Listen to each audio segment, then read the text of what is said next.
Good work day today.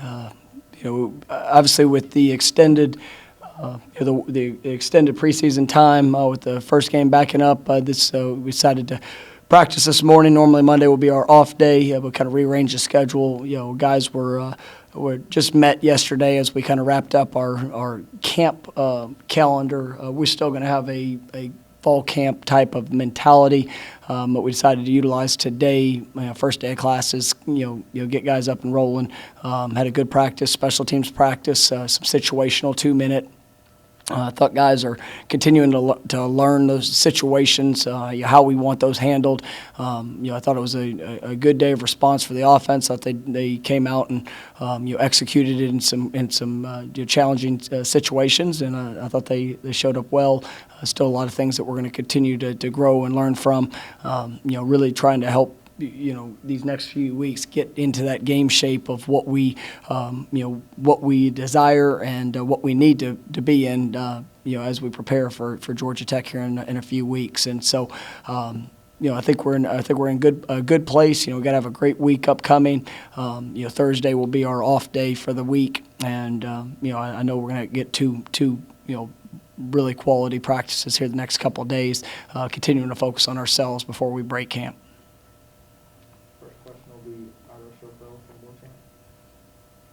Hey, Coach, when the players had a chance to go back and look at the film, particularly the offensive players, when you guys were able to go back and look at the film from the scrimmage, did you get the sense that they understood where things broke down? And what's the key to building upon that? Yeah, there was, going back and watching film, it's just the consistency of the work. We're not far off. There were some things that, we just allowed too many negative plays. Offensive football, it takes all 11 to be on the same page, to be productive. And there was a lot of plays that, you're a step here, a move there, just in making sure that we're all operating and executing at the same, with the same mindset and approach. But it came down to some detailed things, and that's an area that we've got to grow from. There were some bright spots that showed up, throughout the scrimmage offensively. I thought, for the most part, the quarterbacks made good decisions. There was a couple that obviously they'd like to have back and continuing to gain in those experiences. But there was some efficiency in passing, some things that we've got to clean up as a whole. But there were some positives that came off the film. But once again, if you have negative plays, if you don't, if you put yourself behind the change with penalties and things like that, it's just hard to be a consistent offense. And so that's something that we're working on and have to see improve. Next will be Chris Meade from Knowles 247. Good afternoon, Coach. Just wondering, from a health standpoint, how's the team holding up after 2 weeks of scrimmages? Not bad. I mean, we're getting, we've had, just like anybody else, it would be, our normal bumps and bruises, but, we've got a couple guys that are working through, minor things, but, starting to get, some guys back, like Keyshawn Helton is now, we had 2 weeks of him in a limited jersey. He's back to full go. Curtis Fann's back to full go. Corey Durden back to full go, I think, starting tomorrow. So some guys that we need to, kind of see progress along. I think we're in a decent place. We're gonna have to have a great week this week, and but it's a normal camp, bumps and bruises.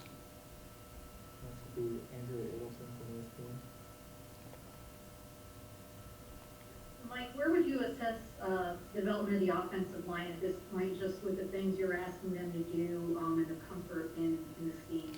I think they're getting better. I mean, every day you see growth, you see a better understanding. We put a decent amount on those guys up front, and just trying to find the right combination. We've tried a bunch of different pieces, and you're going to continue to do that. Like I've said earlier, we'd like to have 8 guys that we know that can go into the game and be synchronized in how they're playing, how they communicate. We got a couple freshmen, Robert Scott and Thomas Schrader, that I believe are going to be in that 8, and so those new guys are coming along. Some guys that got game experience last year, are I believe you see the development of a quality offseason. Even with missing a lot of spring practice, I think Alex is doing a nice job with them. I'm excited about what the future of that group's going to be. We do have, I think Devontae brings a great leader, in that senior leadership, even though he's only been here for one semester. He's a pro, and he's a pro in how he approaches every day, what he does. I think he brings a lot to that group, and those guys are all inspired by what they're being asked to do, but then they're working hard to develop with those little things. Next would be Terry from Tomahawk Nation. Coach, good afternoon. My question, just out of my own ignorance, what was that orange jersey, the meaning of that in the scrimmage this week? Nobody in our program wants to see orange, so I'm going to keep the reason of it within the program, but it's usually not a good thing. So. Oh, sorry, that's what I said, the orange jersey. I'm sorry. You said The orange jersey that players were wearing in the scrimmage. I wasn't asking about orange status. I apologize. I didn't answer about any status. I said the orange jersey is not a jersey that we want to see. So yes, sir. It's I'm gonna keep the reasoning of it where it is, but Next question will be Gene Williams from Warchant. Good afternoon, Coach. good afternoon, Gene. I haven't heard a whole lot from you or Coach Dillingham about Jordan Travis lately. Was he able to scrimmage, and how's he progressed? He was not able to scrimmage. On Saturday. He's been we've been working through a couple things. I think it's not anything that I'm concerned about. Long term, but he's had a couple days where he's been on and off. So he's progressing well. I feel confident in him and where he's at, but he was not able to scrimmage on Saturday. Next will be Brennan Simone from Middle School 4-7. And Mike, you mentioned the return of both Corey Herndon and Curtis Spann. Heard good things from Coach Fuller from you about the depth of the defensive line so far in camp. Can you expound on, one, getting those two guys back with good depth, and then two, just what are your thoughts on how the defensive line has done throughout camp at this point? I think there's definitely been some bright moments, and there's a lot of competition there, and we need the consistency of every play, every rep, and giving unbelievable, relentless effort. And that's the thing with when you have depth and you've got guys that can come in and there's not a drop off between 1 and 2. I mean, we should be playing with like our hair's on fire every snap, and that's something that we're continuing to push those guys with. But I mean, I like the group that we have. I think getting Corey back, on the interior is gonna continue to bolster that. And at the end of the day, I mean, you have to play at an extremely high level, and there's guys that have probably played a lot of football here in the past, and if they don't show that, then they won't play much football here in the future. And that's something that it's a constant challenge, for guys to give everything that they have, understanding that expectation, because we just want them to be the best version of them. And when you have depth, when you're able to play 5, 6 different guys in the interior of the defensive line, I mean, that provides a great opportunity for those explosive plays. But you can't take a play off, and it's the same thing at our end position. Really been pleased with what I've seen from Kane Doe. Quayshawn Fuller is really coming along. I know I think he's had a really, really solid camp. Over at the Fox position, you got 3 guys that are all competing for what who wants that job and who's willing to show up every single rep. And it might be by committee at that position. So I'm excited to see how that competition unfolds here these next few weeks and as we get ready for Georgia Tech. But with depth, I mean, the effort and the explosiveness of that front should be pretty relentless.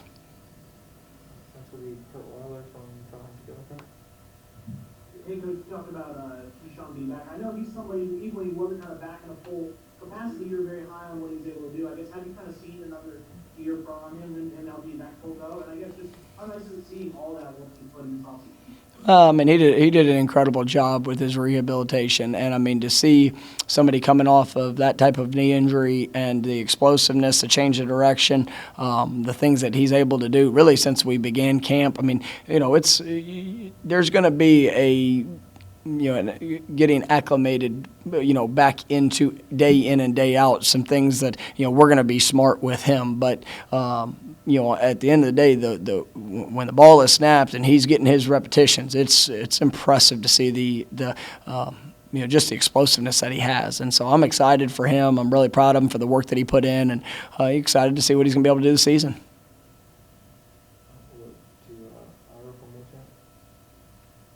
Hey, Coach, of all the unorthodox things that happened during this offseason, how about the rehab process for some of these guys, like you mentioned Corey Durden and Keyshawn? These guys are coming back from injuries, and I know some guys weren't even in Tallahassee. How did that process go, and how do you feel about how they all came back? Well, I feel really good about it, and I got to tip your hat to Jake, our athletic training staff. I mean, he did a wonderful job, even when guys were not in Tallahassee, of trying to find, whether it was an individual clinic or a place that had access to get these guys set up to be able to continue their rehab. Some of the guys, and then some guys made some great sacrifices. Some guys did not leave Tallahassee so they could continue to come in and continue to do their rehab, and obviously observing and working through all the different protocols they had to. But I mean, it shows up. Guys like Keyshawn, like Hamza, what they've been able to do. Corey, Akeem Dent was one that had an injury in the spring, and has come back and not missed a step. So, really pleased with the work those guys did, and it's putting them in a nice position to come out and help contribute to this team. Just from a scheduling standpoint of having kind of a different preseason, do you plan to scrimmage a third time at the end of this week, or do you pivot and go full game preparation? No, we might get a couple series here and there throughout the week, where we rev it up, but probably not going to scrimmage. We'll on Saturday, I'll probably let guys that are still competing for those, maybe the second or third group, get a little bit of work at the end of Saturday's practice. But as we're narrowing down, we're trying to get that established, and you probably won't do another full team scrimmage.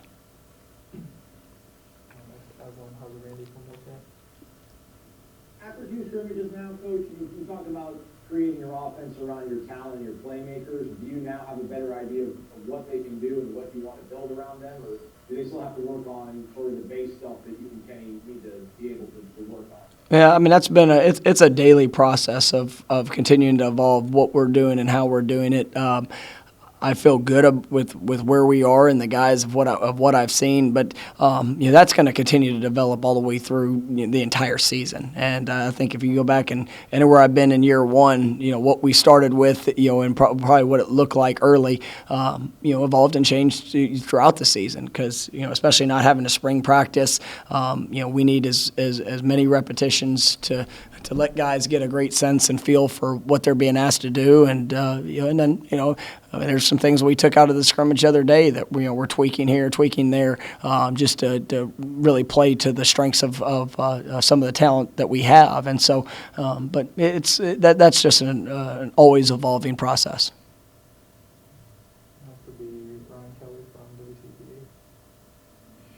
Hey, Coach, just want to ask you something a little different. The FHSAA is letting fall camp start today. I just want to know, I know when you came in, one of your big pushes was building relationships with the high school coaches in the state of Florida. Obviously, the pandemic has made that difficult to do by traditional means, but what does that look like with you as you're trying to build inroads here in the state of Florida? Oh, I mean, the face-to-face interaction, that is a great challenge, and not being able to have people on campus, some of the things that have kind of the barriers to the quarantine and all the protocols has been tough, but we've tried to do everything that we can. You look, even back to December and January, February, all the way up until we were shut down. I mean, we tried to go to different areas of the state, having coaches socials. Our first week of practice here, it's coaches social here that was open to all high school coaches. just continue to get the word out. I've tried to make up to 30 calls a week, just to random coaches within our area to introduce myself and start building those type of relationships. And it'll be an always evolving process, much like we talked about with our offense or defense. I mean, it's the same thing in building relationships. So it's one day at a time. As people get a great sense of who we are and what we're all about, the experience that our players have and the way that they grow and are treated within the program. I mean, I think all those things are going to help, and definitely excited about when we do get past the dead period and get a chance to get back out and into the high schools and have them here on campus. We'll continue to be able to build on that. Last question will be Ivan from Wartown. More like a philosophical question, Coach. But how do you balance what you see with your eyes live during a scrimmage or a practice, and then, in the quiet aloneness of watching film afterwards? I guess, how do you sort of balance what you feel, instinctually, and then when you're able to watch it back 48 hours later? I guess the biggest thing, that's a really good question too, because it's one of those things as a coach, you have to take a little bit of both. Is when you're on the field, you get a sense of the intensity, the body language, the overall mindset, the enthusiasm that young men are playing with, as well as the tempo. But when you watch film, usually it's cut up. You don't get a great sense of all of those things. You're just watching the play. So it's there's times that you might come off the field and you feel like it was a great practice due to all the other factors, but then you see the details when you slow it down and some of those things that are lacking that can put you in a terrible position in trying to have success. On the flip side of it, there's times that you think things are not very good for whatever those other reasons are, and you come in and you watch film and you see just how close you are, or some of the bright spots that we saw, and that was part of a little bit of Saturday night. I mean, there were some really good plays, offensively, and some guys that played at their highest level since we've been here. But collectively as a group, it wasn't where it needed to be for us to have success or to sustain success. And so that's what we talked to the guys about on Sunday. You bring them in, you get the group together, and we showed them 12 plays where, if it might have been one person that would have done, their job to the level of what they're being asked to do, where it would have been a huge success. And then we go back and show, we showed basically 2 drives where there was, positive, then one play that's a setback and what that did to our drive. And so I thought it was a good learning experience for them, but it is a challenging balance, but also a necessity. With coaches looking at both parts of it.